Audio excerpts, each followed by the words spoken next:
देख भाई, तुम लोग तो देखा नहीं, नंदिता जी ने सवाल सॉल्व कर लिया।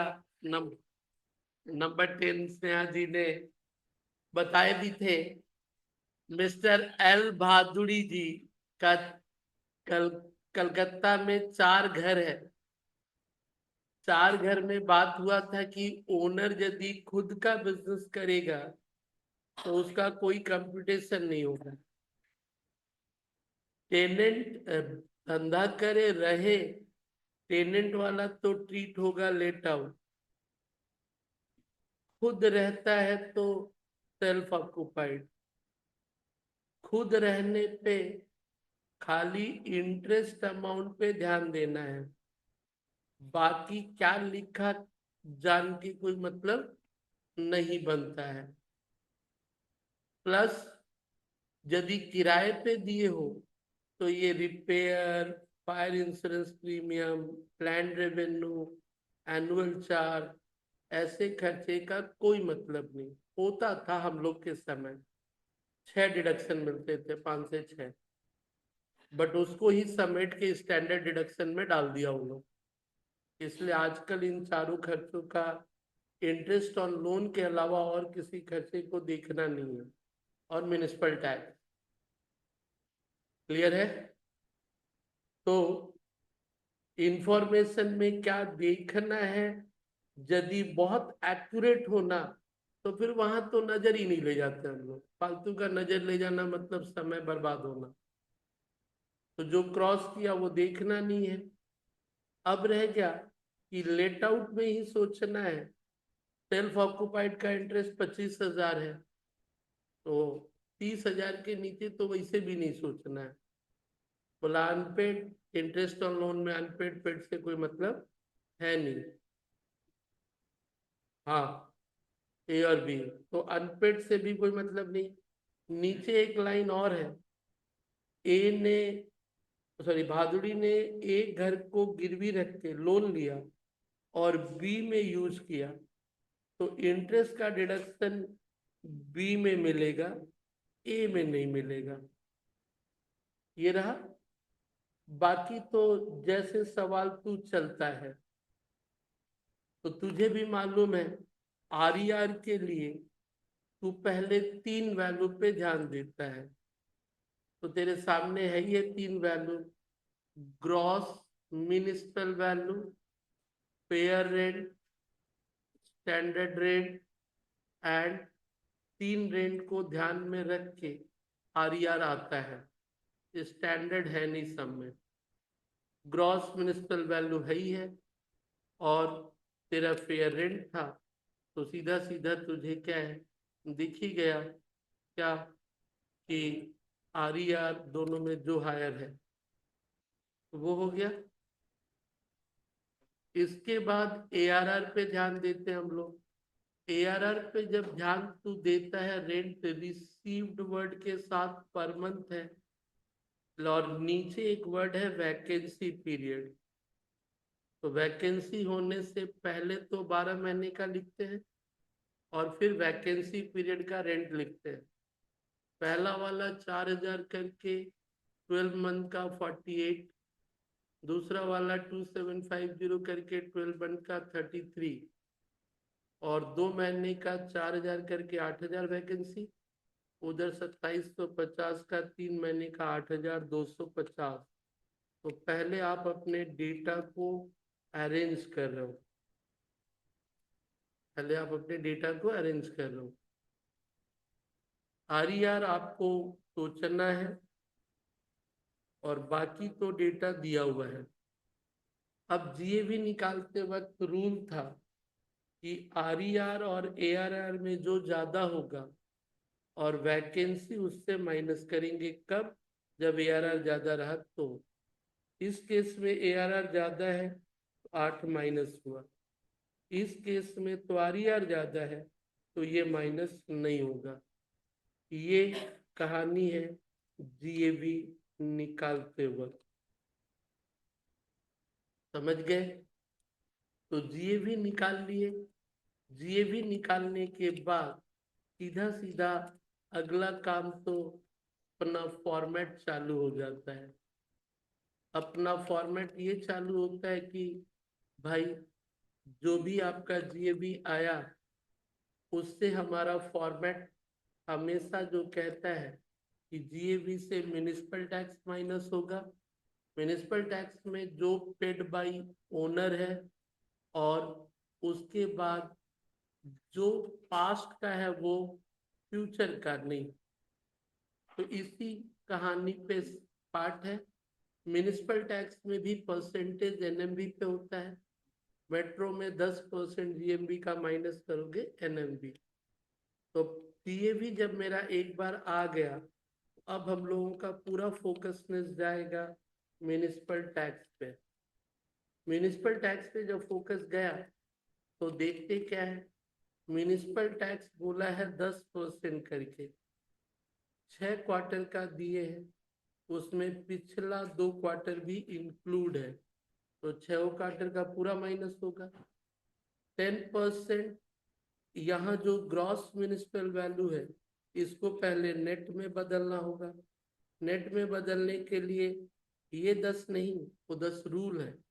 40,000 का 10% यानी 4 क्या होगा, तो 36 होगा। 36,000 का 10% जो है 3600 म्युनिसिपल टैक्स है। 3600 साल भर का है, साल भर में 4 क्वार्टर होते हैं, पेमेंट हमने 6 क्वार्टर का किया, तो 3600 का 4 9 5400 रुपया। ठीक वही हाल बी में, 5 क्वार्टर में कमिंग 1 क्वार्टर, फ्यूचर का 1 क्वार्टर का दिए हो तो फ्यूचर का तो होने वाला नहीं है, फिर 4 क्वार्टर का होगा। 30,000 के ग्रॉस से 10% माइनस हुआ, तुम्हारा हो गया 27। 27 का 10% 2,700। यही कहानी म्युनिसिपल टैक्स काम के समय लगा, और तब जाके एनएमवी आ गया। समझ में आया? तो 5,427। और तीसरा वाला चालू हुआ नील। इंटरेस्ट ऑन लोन हाउस ए का हाउस बी में मिलेगा, बट उसके पहले स्टैंडर्ड डिडक्शन 30% ऑफ एनएवी, और फिर उसके बाद इंटरेस्ट ऑन लोन बी में, और सेल्फ ऑक्युपाइड का 50 तो मिलेगा ही, 25, और नेट करके तीनों का फिगर बुझले। तो कामयाबी सिर्फ समय मांगती है, दिमाग नहीं। ठीक है, समय आप दे नहीं रहे हो,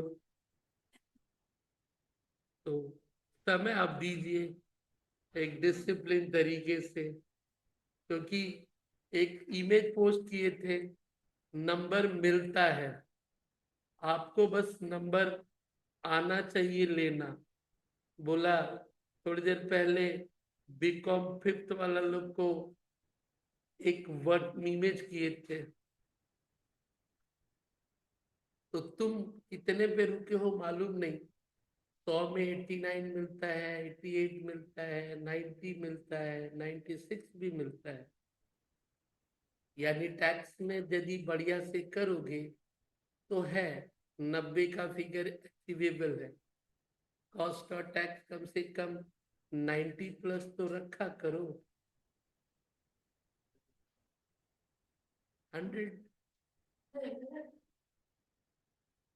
भाई, जिंदगी में कभी कुछ श्रद्धा होता है। हम लोग भी तुम्हारा नाम वाला कहानी में कि ना भाई देखो 90 और 2 पेपर वही है बाबू।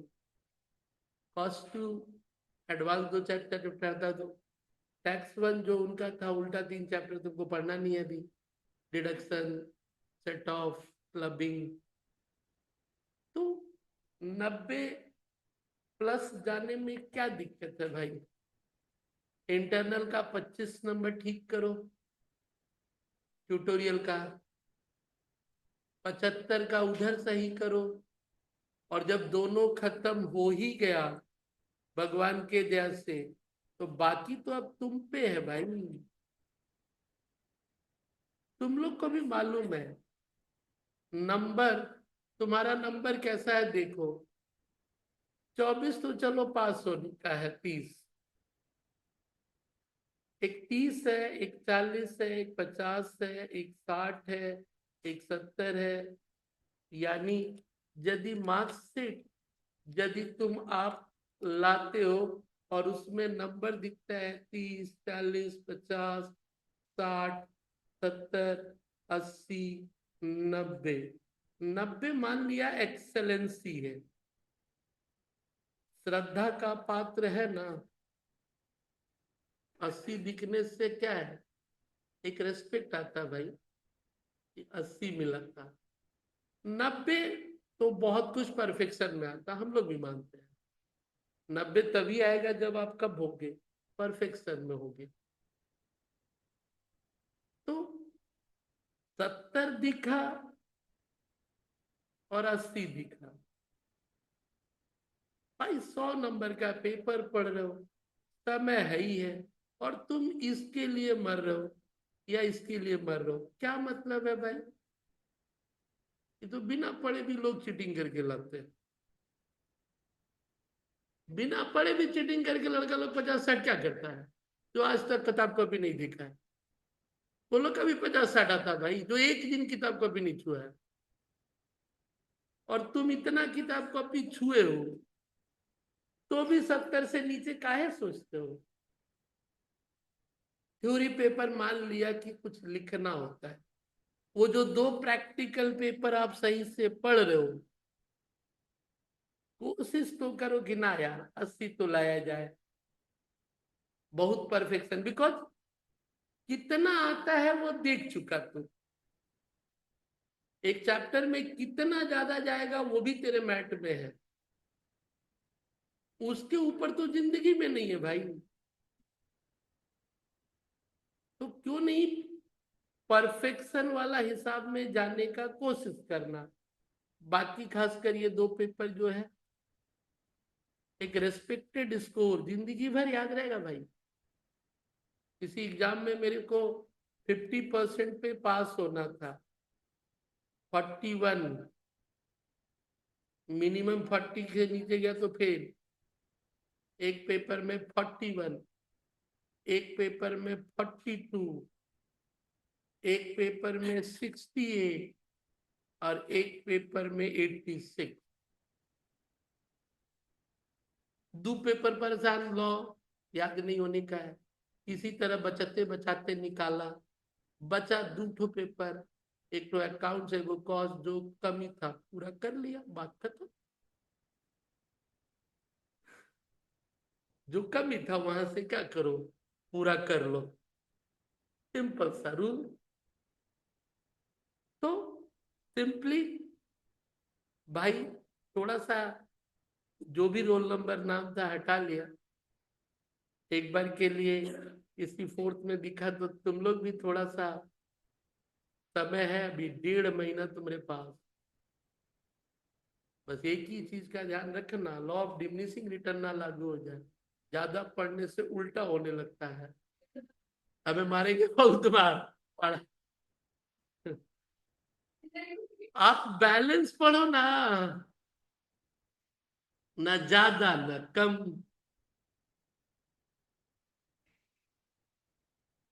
चलिए, समझ में आई ये सवाल?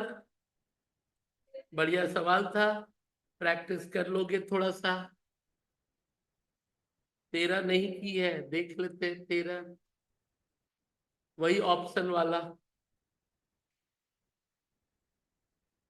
सब निकला था, देख लेते हैं। 13 का देख, रोमन 1 ऑप्शन 1 देख, नहीं की थी। 13 नहीं की, 7 की तरह ही 13 है। 7 की तरह क्या है, 13 है। एक बार एक को deem to be let out, बाकी 2 को सेल्फ ऑक्युपाइड, ऐसे ही चलते चलना। चल, अब आते हैं कुछ अलग तरीके में। तो घर, टोटल 3 तरह का कैलकुलेशन देख लिया भाई। कौन कौन सा?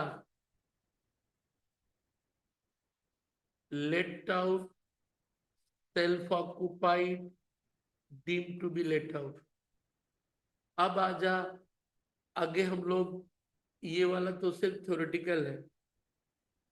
एक घर दिल्ली में था, रहते थे, ट्रांसफर हो गया कलकत्ता, छोड़ के दिल्ली कलकत्ता आ गए।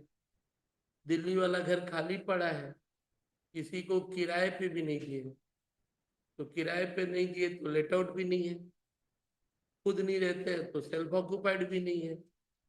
तो उस घर को क्या किया जाए? उस घर को बोला property not occupied due to what, employment purpose. उसको भी ट्रीट किया जाएगा what, as a self occupied. Obviously दो तक। अब आ बचा आखिरी part, partly let out, partly self occupied. मतलब 12 महीने के उस समय में या तो दो, जब भी पार्टली का जिक्र होता है हम लोग उसको पहले दो टुकड़े में तोड़ते हैं कि क्या वो पीरियड वाइज है या वो पोर्शन वाइज है। पीरियड और पोर्शन मतलब एक घर है, 3 फ्लोर है, 2 फ्लोर किराए पे दिए, एक में खुद रहते हैं, तो इसको बोला partly let out, partly self occupied, portion wise. यानी 2 हिस्सा वो, एक हिस्सा अपने पास। और एक है कि 4 महीना खुद रहे, 8 महीना किराए पे दे दिए, तो उसको कहते हैं वॉट, पीरियड वाइज। समझ गए? तो जब कभी भी आप कैलकुलेशन करने वाले हो एक ऐसा घर जिसमें कि कुछ हिस्सा लेट आउट भी है और कुछ क्या है, एक है एरिया के आधार पे कि 3 फ्लोर में एक हम रहते हैं और 2 किराए पे दिए, तो बोला मतलब ये कि म्यूनिसिपल वैल्यू तो पूरे घर का है, एक एक फ्लोर का नहीं है। इंटरेस्ट ऑन लोन भी क्या है, पूरे घर का। म्यूनिसिपल टैक्स भी क्या है, पूरे घर का है। बट कुछ तो खुद भी रह रहे हो। और दूसरा क्या है, पहले मान लिया किराएदार था, 8 महीने बाद हमने कहा भाई चला गया छोड़ के, तो बाकी 4 महीने हम खुद ही रहने लगे। अब बोला सेल्फ ऑक्युपाइड बोलने में क्या दिक्कत है? सेल्फ ऑक्युपाइड में था कि पार्ट ऑफ द ईयर भी वो लेट आउट नहीं होना चाहिए, पूरे साल आपका होना चाहिए। तो पीरियड वाइज, या तो हम पहले थे, बाद में एक और घर हुआ तो वो अलग को किराए पे क्या किए, दे दिए, तो उसको बोलता है पीरियड वाइज। तो जब भी पार्टली का लोग बात करें ना, पहले क्लियर कर लेना कि कौन सा सिचुएशन है, पीरियड वाइज है या ये। क्यों? पीरियड एरिया वाइज यदि रहा ना, तो जो 2/3 हिस्सा किराए पे दिए हो, उस 2/3 का कैलकुलेशन लेट आउट की तरह होगा, और जो 1/3 हिस्सा खुद रखे हो उसका सेल्फ ऑक्युपाइड की तरह होगा। और जो भी अमाउंट दोनों से बिलोंग करता है उसको 2:1 में क्या करना है, म्यूनिसिपल वैल्यू पूरे के लिए है 2:1 में बढ़ जाएगा, म्यूनिसिपल टैक्स पूरे के लिए है 2:1 में बढ़ जाएगा, इंटरेस्ट और लोन पूरे के लिए है 2:1 में। रेंट रिसिप्ट तो सिर्फ लेट आउट के लिए है, रेंट रिसिप्ट सिर्फ किसके लिए है, स्टैंडर्ड डिडक्शन तो जो जितना एनएवी आएगा उसका होगा, म्यूनिसिपल टैक्स पूरे के लिए था। और तो उसी में है 2/3 और वॉट, 1/3। एआरआर और डिडक्शन तो सिर्फ अलग अलग होता है, बाकी को रेशो में क्या है, बांट देना। पीरियड वाइज वाला जो फंडा है वो ये कि सेल्फ ऑक्युपाइड भूल जाओ, पूरा कैलकुलेशन होगा कैसे, लेट आउट की तरह, पूरा का चाहे रहे या। और एआरआर किंतु सिर्फ लेंगे किस पीरियड का, लेट आउट का। ठीक है, छोटा सा एग्जांपल, पहले 16 नंबर हमने लिया था, क्या है 16 नंबर कहता है, इलुस्ट्रेशन 16,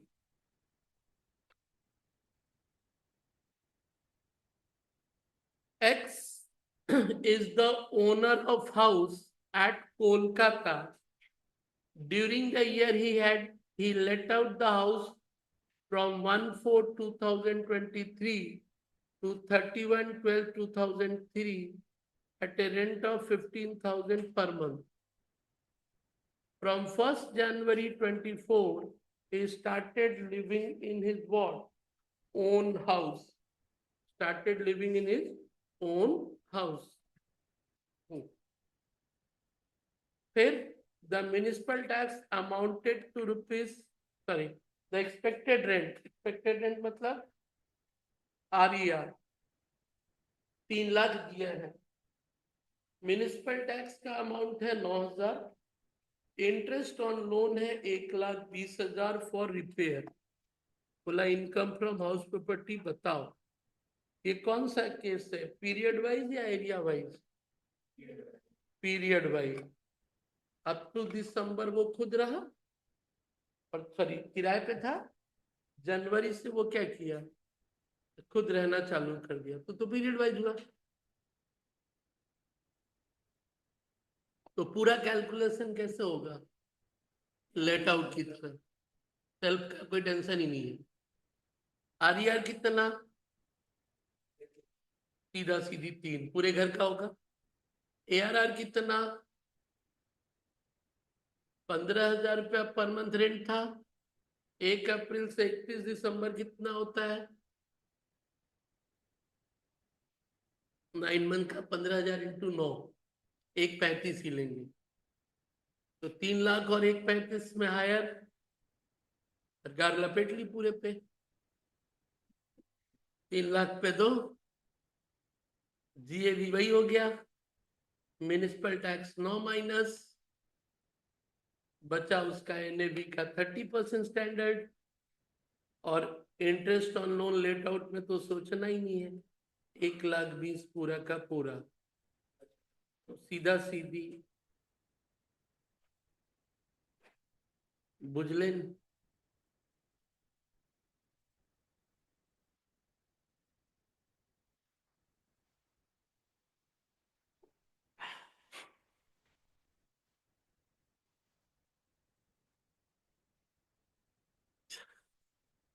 लिखे फेलून सारा वीडियो देख जा बाबू. 90 चाहिए तो बार बार देख जा. एक को नहीं छूटा उसमें. ज्यादा टाइम है नहीं, पर टाइम देखने का पूरा है. बस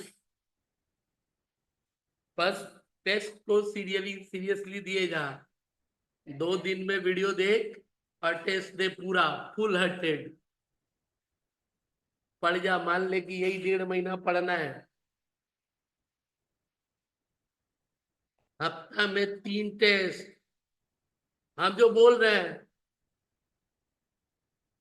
नहीं हो पाएगा, बिकॉज तुम्हारे पास टोटल है 5 से 6 वीक. टोटल कितना है? 6 वीक.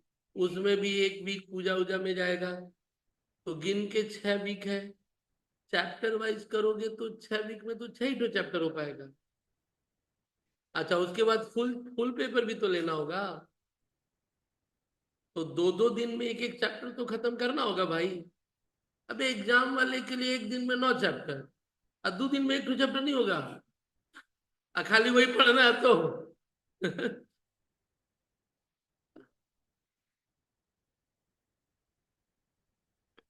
तो 1.25 दिन हो गया. सॉरी, 2 दिन 2.33 डेज हो गया.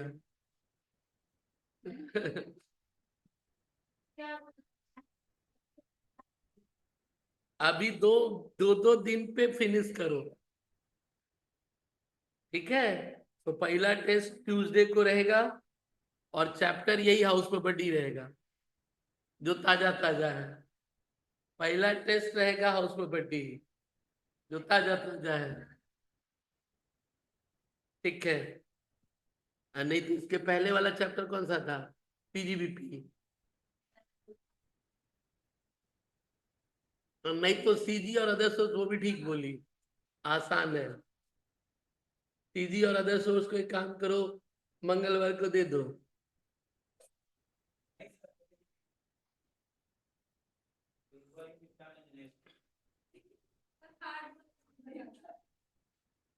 एवरेज एवरेज जितना आता है तेरे कॉलेज में या फाइनल में,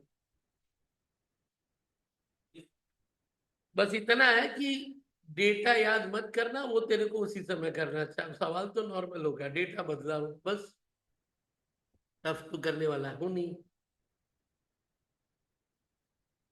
बनाने में कितना दिन लगता है, 10 मिनट में पेपर बनता है।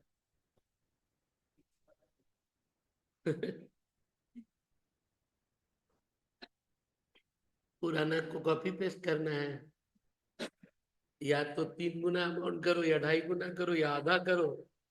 कुछ बात, हाँ टाइमिंग फिक्स कर लो एकदम, ऐसा टाइम जिसपे तुम लोग अवेलेबल है। लंच के बाद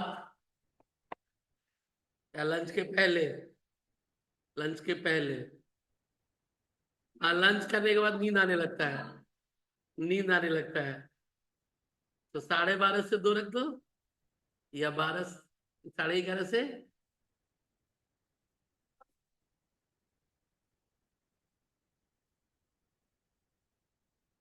2 बजे, या 4 बजे। 4 बजे बनने से एक चीज फायदा है कि सुबह से पढ़ लेगा थोड़ा, तो जाके तो पढ़ने से रहा तुम लोग।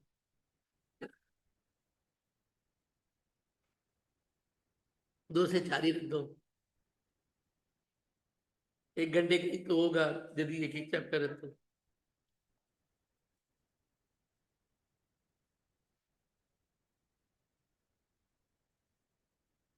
ये तो क्या कौन सा पीरियड वाइज? तो नीचे देख एक सवाल पढ़ के, उसके बाद वाला,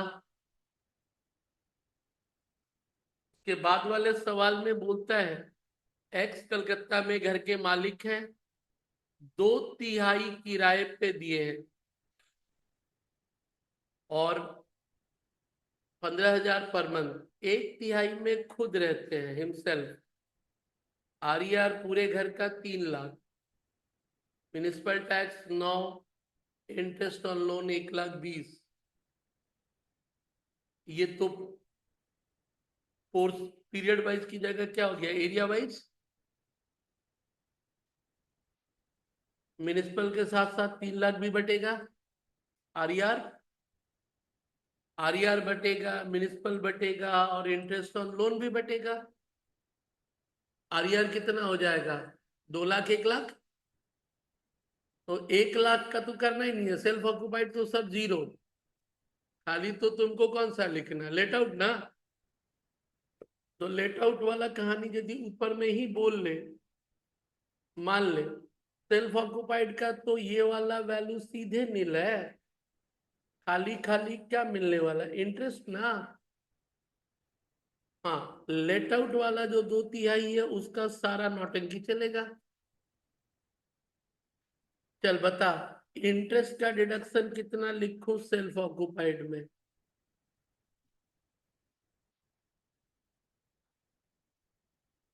एक भी, आराम से सब पढ़ा है आज। इसको बोलते हैं ना असंवेदनशील बेहोशी में बात करना, सब सुन लिया फिर भी बेहोशी में बात करता है।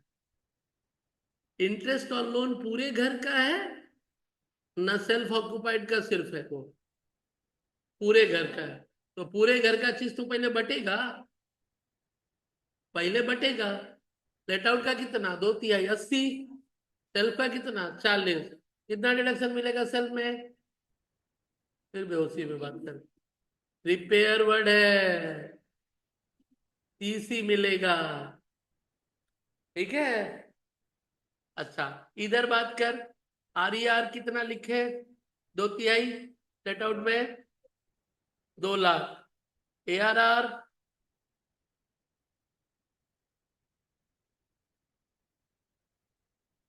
15 × 12, पूरा 12 में नहीं तो 1,80,000।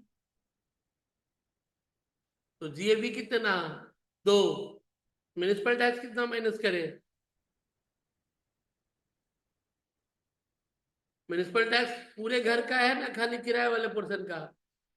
तो फिर इतना बेहोशी में क्या बात करती है, पूरे घर का है तो बटेगा ना 2:1। तो 9 को बांटेंगे तो 6,000, ठीक है। स्टैंडर्ड और इंटरेस्ट का कितना, 80,000। लेट आउट में कोई रिस्ट्रिक्शन नहीं है दादा, बेहोशी में बात मत किया करो, सुनने के बाद, समझने के बाद भी।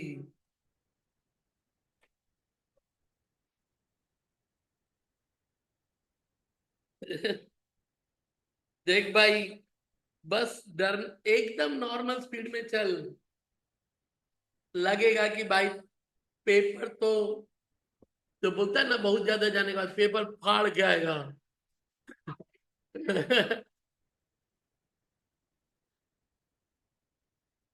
कौन सा?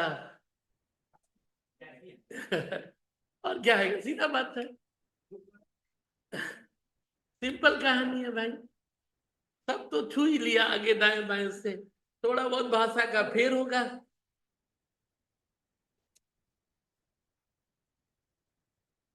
इसीलिए तो प्रेजेंस ऑफ माइंड डेवलप करना है, और प्रेजेंस ऑफ माइंड डेवलप कौन करके देगा? टेस्ट, यदि ऑनेस्टली 1.5 महीना सही से पढ़ा तो। एक बार, इस बार एक काम करना है, एक्सपेरिमेंट कर तुम लोग, क्या, फरवरी तक बढ़िया से टेस्ट दे, और इस बार महसूस करना है कि मार्च का एग्जाम में क्या फीलिंग आता है। मान ले कि दो ठो होता ना तो चल, जिंदगी में कभी कभार तो होता ना, जिंदगी के कुछ मोमेंट हम लोग बहुत याद रखते हैं, हमें भी ये पढ़ाई का एक दो मोमेंट बहुत अच्छी तरह याद है। मतलब बहुत कम समय है जब लगा कि ना भाई दिल से पढ़ा है, दिमाग से भी पढ़ा है। तो वो मेरा एक फेज था, जब सुबह से लेकर रात तक कुछ भी दिमाग में नहीं चल रहा, जबकि मैं बाहरी दुनिया से बहुत कनेक्टेड रहता हूँ, बाय न्यूज या फिर आसपास। लेकिन पता नहीं, एग्जाम का 5 7 10 दिन ऐसा होता था जैसे लगता था कि हम जेल में बंद हो गया है। कोई दरवाजे के अंदर से खाना ठेल दिया, खाया, फिर पढ़ाई किया। बाहरी दुनिया में क्या हो रहा है कोई लेना देना नहीं है। उस समय वो 8 10 दिन एक दो बार ऐसा महसूस हुआ कि भाई रूम में बंद है, खाना आ गया, खाया पिया, फिर पढ़ा। सारा दिन ऐसे ही चलता था। एग्जाम डे में लगता था, जिस दिन एग्जाम देने के लिए घर से निकला, लगा जिसे कहाँ निकला भाई, कौन सा दुनिया में है। और एक ट्यूशन के दरमियान जो तुम लोग को पावर ऑफ विजुअलाइजेशन बोलते हैं, ट्यूशन पढ़, period wise and God area wise 11 हो जाएगा, सीधे 12 नंबर चलो, 11 पॉसिबल है, छोटा सा है। नंबर 12, देखो क्या बोलता है। Mister C D owns 2 houses at Kolkata. The first one is occupied by him for his residence, and second house consisting of 2 flats of equal size, let out to tenant 3,500 per month per flat for residential purpose. Information relating to the first and second house has been given below. Construction started, construction completed. Municipal tax 15% के हिसाब से, insurance premium का कोई जरूरत नहीं, vacancy period जो second house let out था, एक फ्लैट 3 महीने के लिए खाली रह गया। स्टार्टेड कंप्लीटेड के साथ नीचे फर्स्ट हाउस के लिए CD borrowed 3 lakh for the construction of first house, 10% on 1918. He also borrowed 4 lakh rupees for the construction of second house, 12% on 1310. He paid interest regularly, but the loan remain unpaid. Loan नहीं दिए तो interest पूरा दे रहे होंगे, loan नहीं दिए मतलब interest पूरा दे रहे होंगे। Unrealized rent recovered in the previous year amounted to 5,000. 7,500 were allowed as deduction in the year concerned. कभी 7,500 डूबा था तो अलाउ हो गया, उसपे से 5 मिला है। बोला हाउस प्रॉपर्टी इनकम बताइए। अब इस जगह आते आते तुमको महसूस हुआ होगा कि वो टुकड़े टुकड़े में हम लोग क्यों ही बात करते थे। इसीलिए जिंदगी में एक चैप्टर को कुछ उसी अंदाज में रखना, उसके टुकड़े टुकड़े हिस्से को पहले क्लियर कर लो, फिर तो वो बाद में जाके सब एक साथ क्या होने वाला है, कंबाइंड होने वाला है, जो सभी चैप्टर में करीब करीब देख रहे हो। अब जैसे ही लोन का डेट, कंस्ट्रक्शन का कहानी दिया, पहले तो इंटरेस्ट ऑन लोन वाला, उसमें करंट ईयर वाला तो टेंशन नहीं देता है, प्री कंस्ट्रक्शन वाला। प्री कंस्ट्रक्शन का बहुत सिंपल फंडा है, पहले प्री एक्विजिशन पीरियड देखो, प्री एक्विजिशन, और साथ ही साथ वो भी बोले थे कि 2018 या 19 के पहले होगा तो नहीं करेंगे। बोलो याद नहीं रहता है तो सोच लेना, जिस साल घर कंप्लीट हुआ वो पहला साल है, तो पहला वाला घर कंप्लीट हुआ है 20 21, और तुम कैलकुलेट कर रहे हो 23 24, तो 20 21 21 22 23 23 24, चौथे साल में हो, तो इसका मतलब उसका प्री का कैलकुलेशन करेंगे। और दूसरा वाला कंप्लीट हुआ 19 20, तो पांचवें साल में हो, उसका भी होगा, यानी 19 के पहले रहा तो नहीं होगा। क्लियर? चलिए, तो प्री का सोचना कहां से चालू करेंगे? प्री एक्विजिशन पीरियड से। तो बताओ पहले वाले का pre acquisition period, from, from मतलब कहां से शुरू होगा, क्या था रूल? मन से पहले वो वर्ड बोलोगे। देख लो, एक साइकोलॉजी बताता हूं, सवाल ऐसे देख के कुछ समझ में नहीं आएगा, सवाल देखते देखते वर्ड बोलना है। जैसे मैंने कहा ना कि आप जब पढ़ते हो ना तो पढ़ के, हाँ प्री 20 21 चौथा साल है होगा, वो कहाँ बोल रहा है कि चौथा पांच, वो तो मन से पहले बोलो। फिर क्या, प्री का समय कहां से, डेट ऑफ लोन, अपने सवाल बोलेगा, देख भाई हम यहाँ पे हैं, जब तक वो वर्ड नहीं बोलोगे ना डेट ऑफ लोन, तब तक तो वो दिखेगा ही नहीं, तब तक तो तुम खाली सब देख रहे हैं। जैसे ही बोले डेट ऑफ लोन, वो अपने अंदर से गर्दन निकाल के बोलेगा हम इधर है, तुम पहले बोलो उसको, तुम बोलते नहीं हो तो तुमको तो फिर पूरा सवाल दिख रहा है। और जैसे बोलोगे डेट ऑफ लोन, वो अपने उभर के सामने दिखने लगेगा। Date of loan 1918 and date of construction, जो दोनों में latter, date of construction start हुआ 17, तो लेट कौन, 1918, तो प्री कंस्ट्रक्शन का समय स्टार्ट कहाँ, 1918, और एंड कब, जिस साल कंप्लीट हुआ उसका पिछला 31 मार्च, कंप्लीट हुआ है 30 जून 20, तो 31 3 20, बिना शब्दों को बोले कहां से मिलेगा भाई? पहले तो बोलना पड़ेगा मन से, सवाल बनाते वक्त आदत आपको डालनी है। तो 1918 से 31 3 20 कितना समय हुआ? अच्छा, लोन अमाउंट कितना है, 3 लाख, रेट ऑफ इंटरेस्ट कितना है, 10%, तो करेंट ईयर का कितना हो गया, 3 लाख का 10% 30 हजार, 3 लाख का 10% 30 हजार। तो यदि वो 30 हजार बोल दिया, तो सीधा सीधी कहानी है कि पहले तो आप 30 वो, और 1918 से 31 3 20 कितना, 19 महीना, 19 महीने का 5 इंस्टॉलमेंट, पहला कैलकुलेशन। समझे? तुमको प्रोविजंस को रिकॉल करना है, वो अपने आप निकल के आता जाएगा। अब रहा, जितनी प्रैक्टिस करोगे उतना स्पीड मिलेगा, स्पीड प्रैक्टिस का कहानी है, जितना प्रैक्टिस करोगे। समझ में तो आ ही जाता 19, लेकिन जब कैलकुलेट करने को बोला जाता तो लग जाता 2 5 मिनट, क्या पहली बार तो गलती ही आता है। रीजन वही है कि प्रैक्टिस है नहीं। तो जब बोलते हैं 2 बार गलत है तब ध्यान जाता है।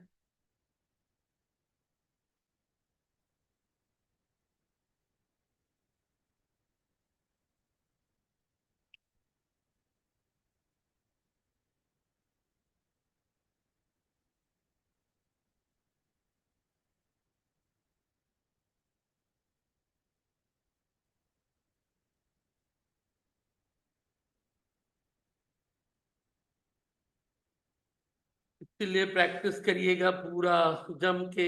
बना हुआ सवाल है तो भी, क्योंकि एकदम न्यूट्रल तरीके से सवाल को पहले पढ़ना होता है। न्यूट्रल यानी पहले से कुछ जानना नहीं है।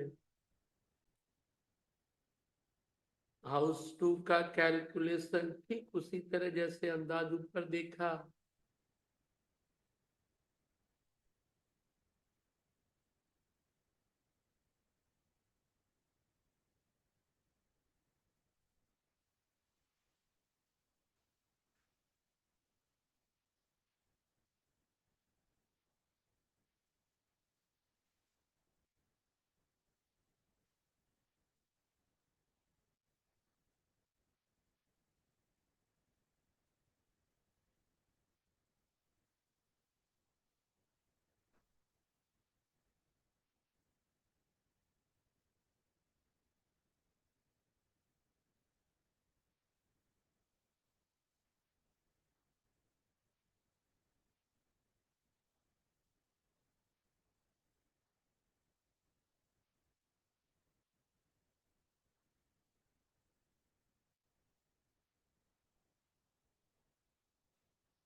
हम्म,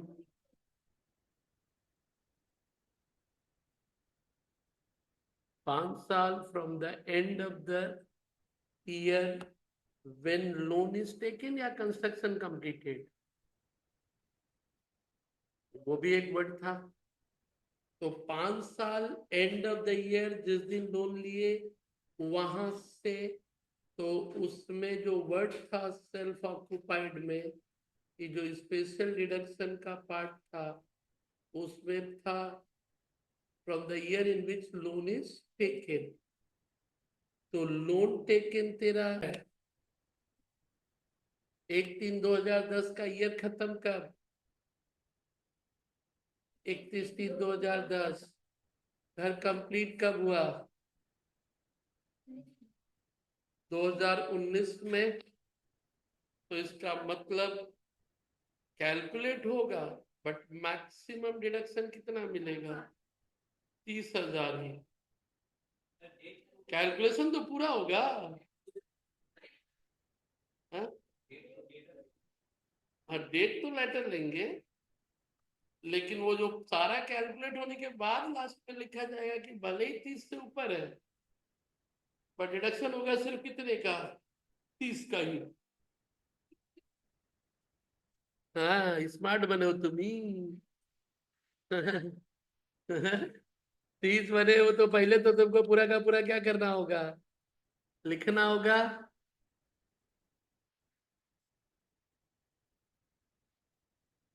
लेकिन मिलेगा कितना? 30 ही। अबे ये तो 10 साल हो, घर कंप्लीट 7 हो 20 हो, क्या बोला, 5 से ज्यादा होगा ना तो जनरल डिडक्शन का लिमिट तक ही मिलेगा। कैलकुलेशन तो पूरा करो ना पहले। कहीं ऐसा होता है कि वो कैलकुलेशन ही 15,000 आता तो फिर कैसे मिलेगा?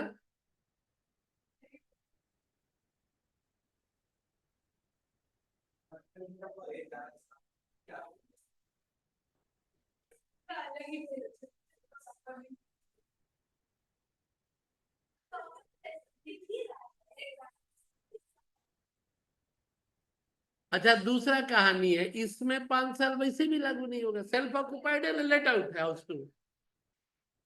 हाउस टू तो लेट आउट है, तो उसे क्या दरकार है 5 साल हो 20 साल हो। सेल्फ ऑक्युपाइड में 5 साल का देखेंगे ना, और 5 साल देखने के बाद भी कैलकुलेशन तो करेंगे ही ना। और ये तो लेट आउट घर वाला है, तो लेट आउट में तो वैसा कोई कंडीशन है नहीं, जनरल और स्पेशल। भले ही घर बनाने में 20 साल लगा हो।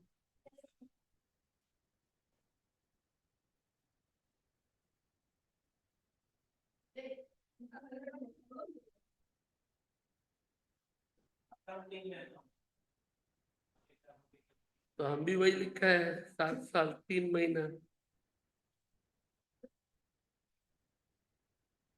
चल भाई, लेके जा फटाफट।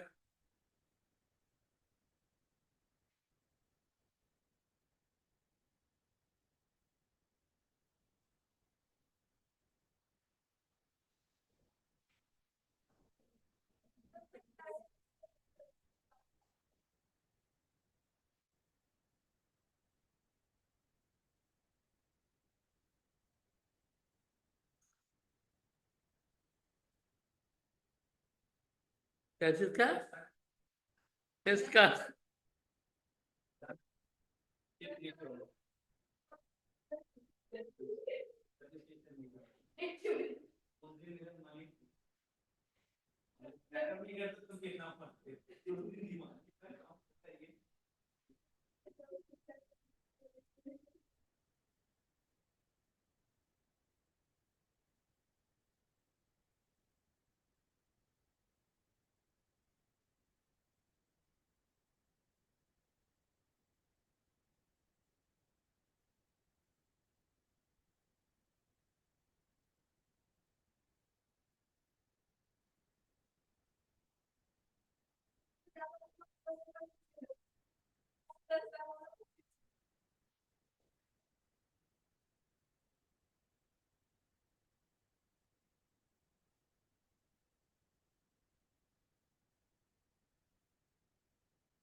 चल हो गया।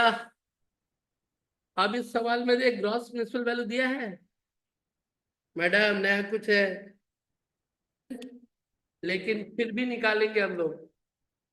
कैसे सोचो, देख देख, म्यूनिसिपल टैक्स परसेंटेज है ना, परसेंटेज के साथ अमाउंट है, तो अमाउंट से उल्टा तो जा ही सकता है। ये टैक्स 10,800 कितनी के बराबर? तो 100 कितना?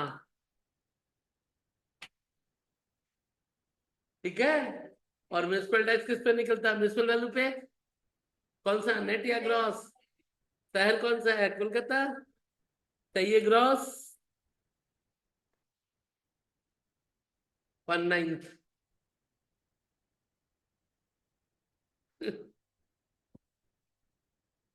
हम्म।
चल फटाफट कर उसके बाद। इंफॉर्मेशन तो आ गया। आर आर से नाटक चालू करो।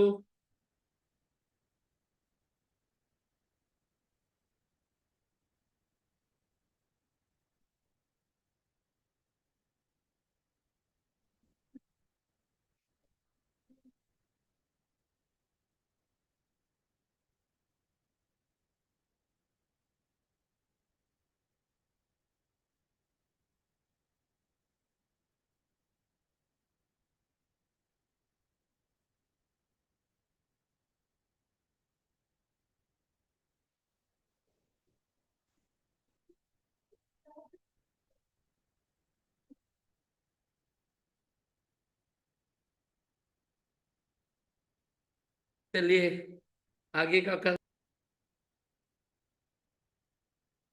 डीएपी का फिगर निकालिए इन सबके बाद।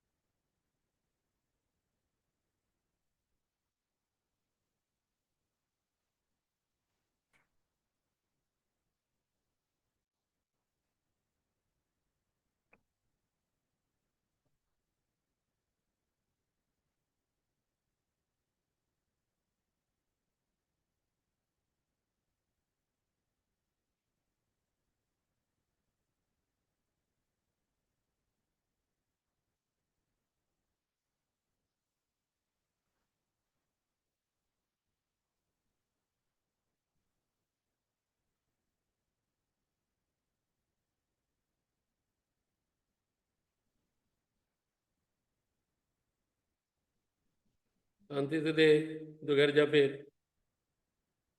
जितना है उतना ही दे।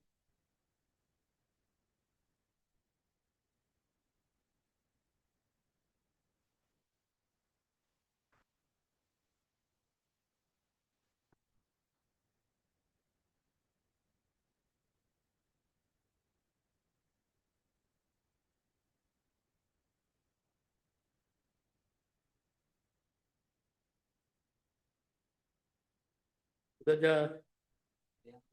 तेरे को ज्ञान देने को बोला, तू अपना देना। लाइफ में तो तुम लोग आदत ही बिगाड़ लिया है।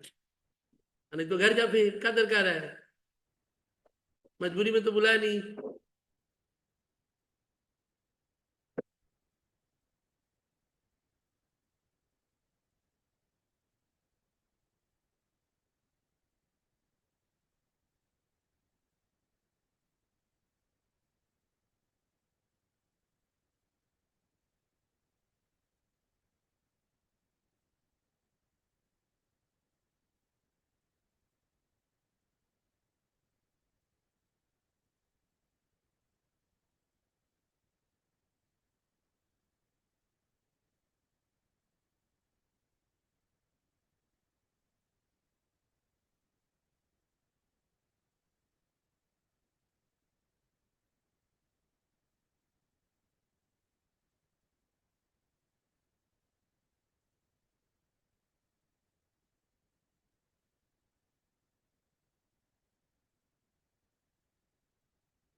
तो लेट आउट होने के कारण 5 साल पूरा ले लिया।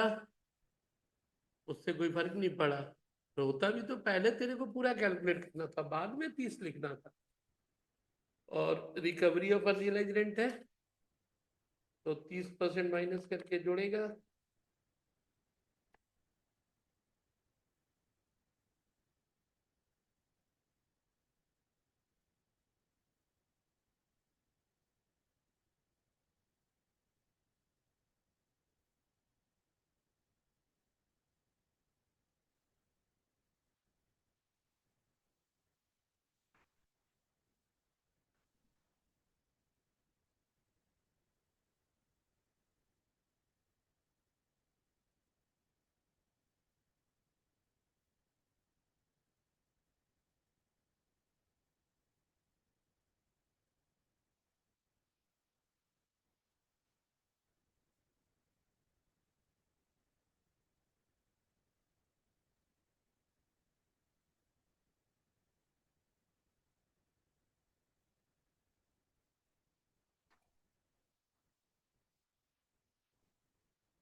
समझ में कुछ आया?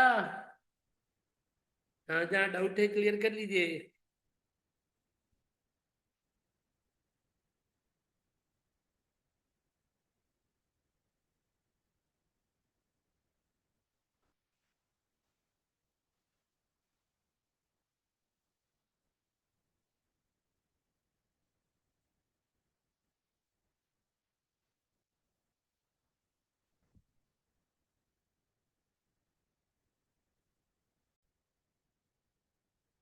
तो सब तरफ का घर का कैलकुलेशन तो कर लिया। पहले फॉर्मेट पे फोकस रहा। फॉर्मेट पे फोकस होने के बाद एक एक कंटेंट को ध्यान दिया। जीएवी फॉर्मेट का शुरुआत जीएवी से, तो जीएवी के ऊपर कितनी कहानियां हो सकती थी वो देखा अलग अलग सिचुएशन में। और उसके बाद देखा कि कैलकुलेशन हो जाने के बाद क्या क्या हो सकता है दूसरे पहले के इनकम के लिए। और फिर हम लोगों ने देखा कि जीएबी के अंदर की चीजों में मैक्सिमम क्या हो सकता है, यानी इसी फॉर्मेट के इर्द गिर्द तो घूम रहा है सब कुछ कि भाई इसके एक एक कंटेंट के साथ क्या मैक्सिमम होगा। बट जो हो रहा है इसी फॉर्मेट के इर्द गिर्द हो रहा है। और फिर जब एक बार इस फॉर्मेट का पूरा कहानी खत्म हुआ तो फिर अपना मूवमेंट हो गया कि कौन से घर का कैलकुलेशन कर रहे हो। टाइप ऑफ हाउस प्रॉपर्टी पे फोकस हो गया हम लोग। एक एक कप जब क्लियर हो गया तो टाइप ऑफ हाउस प्रॉपर्टी पे फोकस हो गया। टाइप ऑफ हाउस प्रॉपर्टी ले देके कितना आया, ये 5। एक एक के बारे में सब देख लिया तो बोला अब क्या है एक्स्ट्रा। अब ये है कि घर के साथ साथ और भी चीज किराए पे दिया, एसी फ्रिज सब। तो उसका नाम हो गया व्हाट, कंपोजिट रेंट। तो हाउस प्रॉपर्टी में क्या किराए पे होना जरूरी है, घर। लेकिन अब क्या हो रहा है, घर का भाड़ा तो ले ही रहे हैं, साथ ही साथ और क्या, साथ ही साथ बोल रहे हैं भाई सिक्योरिटी चार्जेस दो, लिफ्ट मेंटेनेंस दो, फर्नीचर फर्नीचर भी भाड़े पे गया। तो यदि हमको कोई भाड़ा सब मिला के दे तो इनकम टैक्स वाला बोला भाई हाउस प्रॉपर्टी में तो वही आएगा जो घर के भाड़े के लिए है, बाकी इसमें नहीं रहेगा। तो बोला सर अब हम अलग कैसे करें, हम तो उसको बोला था सब मिला के 50,000 महीना लगेगा। तो बोला अलग कर, बोला सर संभव नहीं है। तो बोला तब हम उस प्रॉपर्टी में नहीं रखेगा। अलग करके घर का भाड़ा कितना बाकी का भाड़ा कितना, घर का भाड़ा अलग करेगा तो उतना तक तो हम बोलेगा हाउस प्रॉपर्टी, और बाकी वाले के लिए डिपेंड करता है, पीजीबीपी भी बोल सकता हूँ और अदर सोर्स भी बोल सकता हूँ। बोला सर हम अलग कर नहीं पाएगा। तब बोला हाउस प्रॉपर्टी भूल जा, तब या तो पीजीबीपी में जा या अदर सोर्स में जा। ये हाउस प्रॉपर्टी का कंडीशन है घर भाड़े को होना चाहिए। कंपोजिट रेंट पे स्टोरी वही है कि हाउस लिया, फर्नीचर लिया, अदर चार्जेस लिया, तो बोला सब तो दिख रहा है। सब दिख रहा है जब तुमको दिखाया जा रहा है। यदि हम तुमको सब नहीं दिखा के हम खाली तुमको यही दिखाए क्या, बोला टोटल मिला, बोला और तो दिख ही नहीं रहा, तब कैसे अलग करोगे। तो यदि सब नहीं दिखा टोटल में मिला तो दिख ही नहीं रहा। बोला सेपरेबल नहीं है, सेपरेबल नहीं है। तो बोला जब सेपरेबल नहीं है तब क्या किया जाए। बोला भाई अब तो कोई उपाय नहीं दिख रहा है, अब तो कोई उपाय नहीं दिख रहा है। तो बोला फिर एक काम करो, फिर यदि सेपरेबल नहीं है तो no house property income, either PGBP या वॉट। और यदि सेपरेबल है तो घर वाला को हाउस प्रॉपर्टी, बाकी वाले को पीजीबीपी अदर सोर्स। বুঝলেন? তো একটা ছোট্ট অঙ্ক তারপরেই আছে।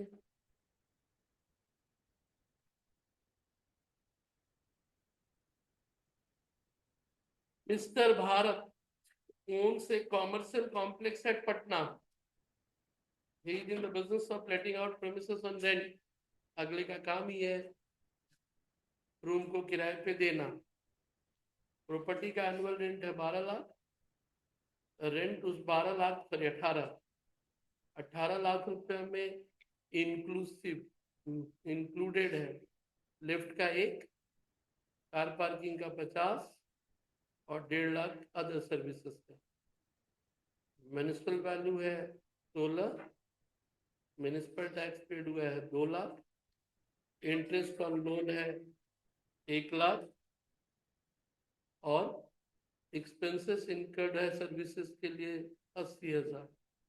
बोला जीटीआई बताओ तो क्या सेपरेबल है क्योंकि दिख रहा है ना अलग कितना होगा। तो फिर हाउस का हाउस, बाकी अदर सोर्स या पीजीवीपी। तो अगले का बिजनेस है ये सब, तो बेटर है पीजीवीपी। तो पीजीवीपी में कौन कौन सा जा रहा बताओ। घर वाला तो मालूम ही है कि 18 लाख में 1 lakh lift maintenance, 50,000 car parking, 1.5 lakh other service. तो ये 3 लाख रुपया तो बाकियों के लिए है ना। तो 18 से 3 पहले क्या करो, अलग करो, 15 घर का होगा। तो पीजीवीपी में वो 3 जाएगा लास्ट वाला। उस 3 के बदले में खर्चा कितना हुआ। म्युनिसिपल टैक्स घर के लिए है, इंटरेस्ट ऑन लोन घर के लिए है, 80,000 रुपया उसके लिए खर्चा हुआ ना। तो 3 में से 80 चला जाएगा तो कितना बचा, 220 पीजीवीपी इनकम। बाकी तो हाउस प्रॉपर्टी सीख ही रहे हो। तो पहले अलग करोगे ना कि घर का कितना, और फिर जब कैलकुलेट करोगे तो पहले कौन, हाउस प्रॉपर्टी, फिर कौन, पीजीबीपी। तो हाउस प्रॉपर्टी के साथ पीजीबीपी जुड़ जाएगा तो क्या आएगा, जेटी। और हाउस प्रॉपर्टी का सारा कहानी वही है जैसे पहले होता। कुछ बुझले, चलो फटाफट। कंपोजिट रेंट, तिरस्मी के माया जाल में मत पड़े रहना। यहाँ से जाने के बाद कुछ समझ में नहीं आता है, यहाँ तो सब समझ में आता है।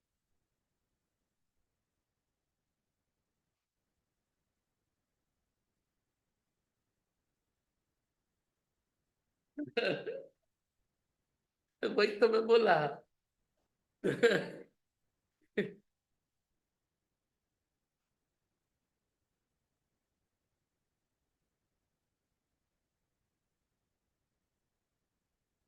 आज बीए बड़ी चलना है।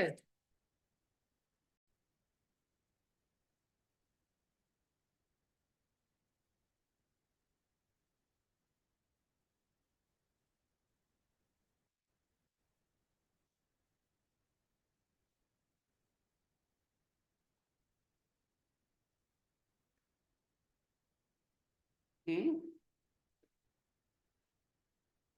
तभी तो प्रेजेंस ऑफ माइंड जानेगा, सब बना बनाया आएगा। तो जिंदगी में 2012 मूवी देखा था। लाइफ में ऐसे सिचुएशन के लिए तैयार रहना कि कुछ पता नहीं है क्या होने वाला है, और उस दिन अपने आप, उस दिन तुम कुछ किया तो तुम सक्सेस रहा।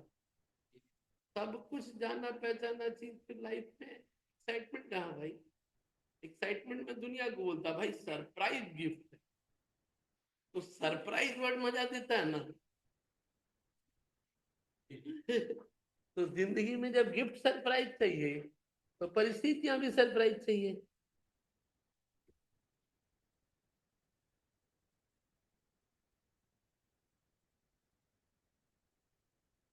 एक सवाल, कोनर, छोटा सा, समझा हाउस प्रॉपर्टी। ग्रेजुएशन में ही नेट जीएमबी नेट और ग्रॉस चक्कर है, प्रोफेशनल में तो सब ग्रॉस सब नेट बराबर। मेट्रो नॉन मेट्रो से कोई लेना देना है ही नहीं। वो लोग बोलता भाई इतना नहीं जानना, ग्रॉस नेट। तो जिंदगी में सारा नौटंकी जब छोटा है तब तू, बड़ा होने के बाद तो सब सही।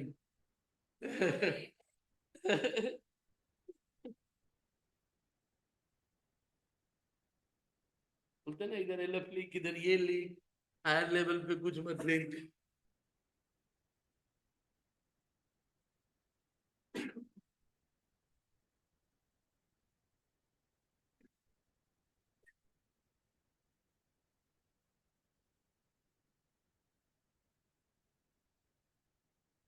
टॉपिक, हाउस प्रॉपर्टी में कैलकुलेशन हाउस स्पेसिफिक है। हाउस स्पेसिफिक मतलब घर का कैलकुलेशन। घर का मालिक कौन? ओनर। ओनर के ऊपर एक थ्योरी भी है, डीम्ड ओनर। डीम्ड ओनर मतलब मान लेंगे कि तुम ही मालिक हो और तुमसे ही टैक्स लेंगे, जबकि ऑन रिकॉर्ड तुम मालिक। ये क्यों किया गया? तो जो लोग टैक्स चोरी से बचना चाहते थे उसके लिए, या जिनके लिए थोड़ा सा वो गलत हो जाता। तो थ्योरी है, बस थोड़ा सा कहानी जान ले। मिस्टर एक्स ओनर नहीं थे, बट इनकम टैक्स वाला बोला आप ही हो। एक्स बोला सर हम कहाँ हैं, मेरी मिसेस ओनर है, उनसे टैक्स जाके लो। तो बोलता है रिकॉर्ड पे जाके देखिए जमीन उनके नाम से रजिस्ट्री है। सरकार बोलती है भाई वो जो उनके नाम पे घर है वो तो तू दिया था, खरीदा तू था, पहले तू मालिक था। तो बोला हाँ दिए। तो बोला बदले में कुछ लिया? बोला ना। तो बोला फ्री में दे दिए थे उनको, अब से वो मालकिन।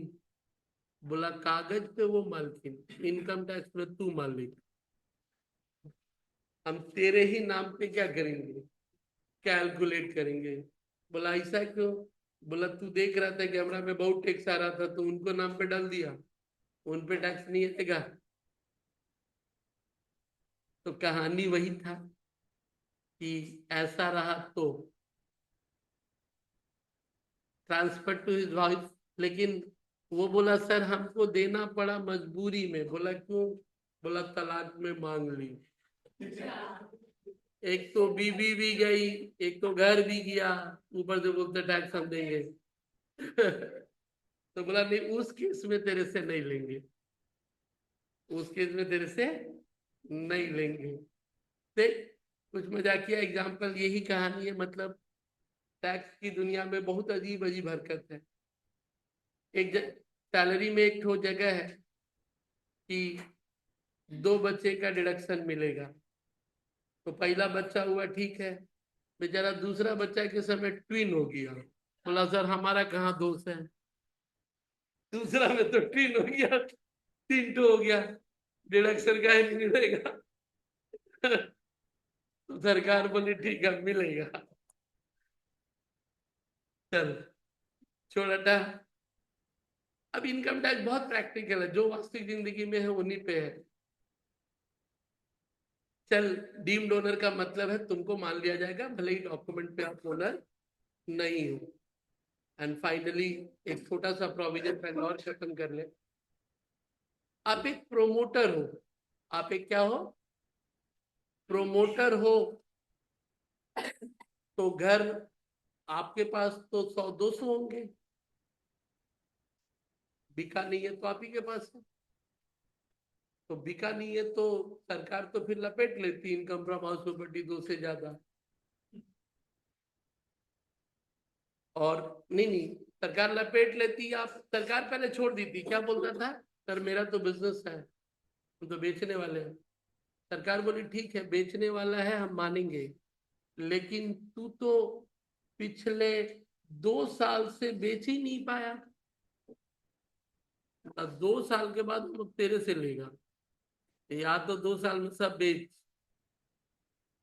यानी सरकार यदि सर्टिफिकेट ऑफ कंप्लीशन तेरा फ्लैट का लेना पड़ता है कंप्लीट होने के बाद, वहां से 2 साल तक तेरे को ओपीजीबीपी में स्टॉक बोल के रखेगी, और 2 साल में यदि नहीं बिका ना तो सबको सेल्फ ऑक्युपाइड मान लेगी, और 2 के बाद तो deem to be let out लगा ही देगी। ये एक स्पेशल प्रोविजन है। तो प्रोमोटर को ध्यान रखना पड़ता है भाई जल्दी बेच, क्योंकि कुछ लोग अपने नाम पे ही रख देते थे, बाद में बढ़ेगा तो बेचेंगे, या स्टॉक के तौर पे रहेगा तो पीजीबीपी में जाएगा, जब बेचेंगे तब इनकम होगा ना। बट जैसे ही स्टॉक 2 साल के बाद लगा दी, म्यूनिसिपल वैल्यू तो था ही, लपेट लिया उसमें सबको। तो ये स्पेशल केस। एंड फाइनली आखिरी, एक घर के 2 से ज्यादा मालिक, को ओनर, और रियल लाइफ में ये होती है कि घर के एक ही मालिक नहीं है, 2 या 2 से ज्यादा। भारत सरकार का टेंशन इनकम टैक्स, खुद से पढ़ाओ पढ़ो, नहीं तो फिर घर जाओ। घर के 2 या 2 से ज्यादा मालिक को कैलकुलेशन करते वक्त टेंशन। भाई 2 आदमी मालिक है, कैलकुलेशन तो घर का हो रहा है, कैलकुलेशन तो। और कभी कभी फैमिली का घर है तो पापा के मरने के बाद एक ही बिल्डिंग में 4 रूम है, 4 अलग अलग भाइयों ने भी रखा है, चारों सेल्फ ऑक्युपाइड है। तो को ओनर का एक स्पेशल है। यदि 2 या 2 से ज्यादा मालिक हैं, और यदि उस डीड में मेंशन है कि एक एक आदमी का हिस्सा इतना, तब तो को ओनर की तरह क्या मतलब इंडिविजुअल की तरह जाएगा। और यदि डीड में मेंशन नहीं है किसका कितना हिस्सा, तब एओपी टैक्सेबल होगा। एओपी मतलब दोनों भाइयों को मिला लिया जाएगा, एसोसिएशन ऑफ व्हाट पर्सन, और दोनों से ज्वाइंटली मिला के टैक्स किया जाएगा। बट वो सवाल तुम्हारा नहीं होगा, तुम्हारा सवाल होगा कि हिस्सा निश्चित है। तो बोला पहले काम करो, प्रॉपर्टी लेट आउट है, बोला हाँ। तो बोला पहले घर का कैलकुलेशन पूरा कर लो, और जिस भाई का जितना हिस्सा है उतना जोड़ दो। जिस भाई का जितना हिस्सा है उस भाई में उतना क्या करो, जोड़ दो। बोला खुद रहते हैं तो एने भी नील। तो बोला आगे क्या है सोचना, बोला ना ना घर बनाने के लिए लोन लिया। तो इंटरेस्ट का डिडक्शन, तो इंटरेस्ट का डिडक्शन पर पर्सन था या पर हाउस था? पर पर्सन था। 4 भाई है तो चारों 2-2 लाख का डिडक्शन ले लेगा। सरकार पर पर्सन के हिसाब से 2 लाख का सहूलियत दी है, ठीक है। तो लेट आउट कंबाइंडली कैलकुलेट होगा, और सेल्फ ऑक्युपाइड इंडिविजुअली कैलकुलेट होगा। छोटा सा सवाल क्लियर कर देगा उस तरीके को। एक्स वाई बराबर के मालिक है घर के, 1 लाख रुपया रेंट पे, 1 यूनिट किराए पे दिया गया है। यूनिट 2 वो लोग खुद रखा है। Municipal tax 20 lakh, sorry municipal value tax 2 lakh, interest और लोन 10 लाख। बोला हाउस प्रॉपर्टी इनकम बताओ। इस सवाल में 2 या 2 से ज्यादा मालिक मिलेंगे। पहले कौन सा कैलकुलेशन, लेट आउट का, क्योंकि वो तो घर स्पेसिफिक होगा। तो लेट आउट का कैलकुलेशन करते वक्त एरिया वाइज, आधा भाड़े पे है और आधा में खुद रहता है लोग। आर कितना बताओ?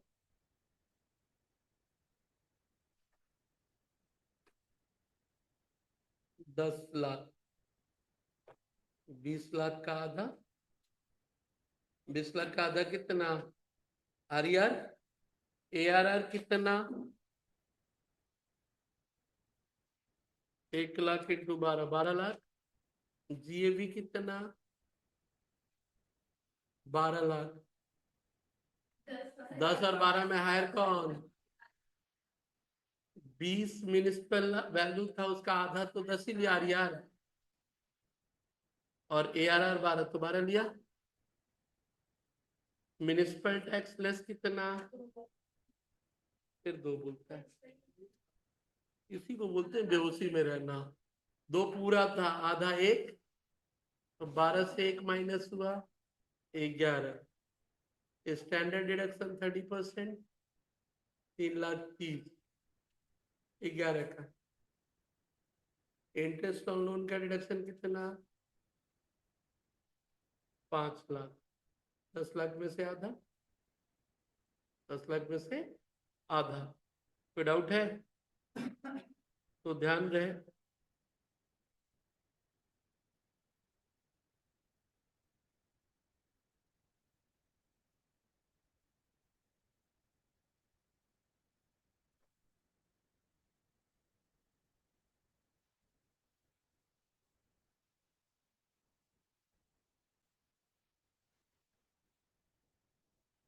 चलिए आगे बढ़ा। नेक्स्ट था कि जब कैलकुलेशन होगा तो लेट आउट पोर्शन का तो कैलकुलेशन सिंपली नॉर्मल, जो अभी बताए 12, 10, 12, 1, 11, 3.5, बचा कितना लास्ट में, 2.7, 2.7 बचा। अब आगे 2.7 बचा, तो बाकी दो लोग, दो भाई, एक्स और Y,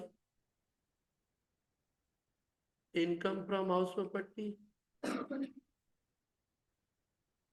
self occupied portion, NAV nil, less interest on loan, बोलो कितना,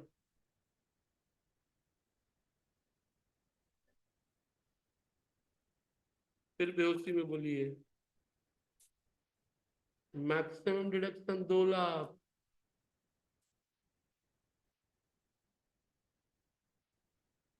5,00,000 बढ़ने पे आ रहा है, ढाई ढाई आया, 2,00,000 का लॉस रहा सेल्फ ऑक्युपाइड में। और ये 270 में उनका हिस्सा कितना, 135, 135, तो income from house property 65,000 loss, इसमें भी 65,000। ये कैलकुलेशन है को ओनर का।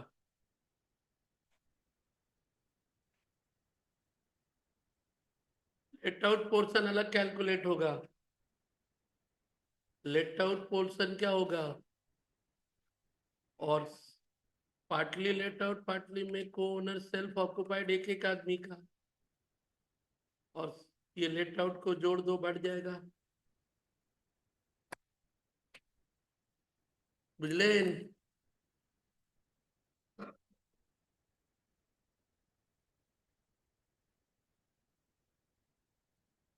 ये है थर्ड सेमेस्टर का टैक्स का सबसे लास्ट पार्ट। PGBP में थोड़ा सा हिस्सा है जो एक्स्ट्रा बताना पड़ेगा, नहीं कहीं भी आ गया तो मुश्किल में पड़ जाओगे। जैसे यही वाला हिस्सा आया नहीं है,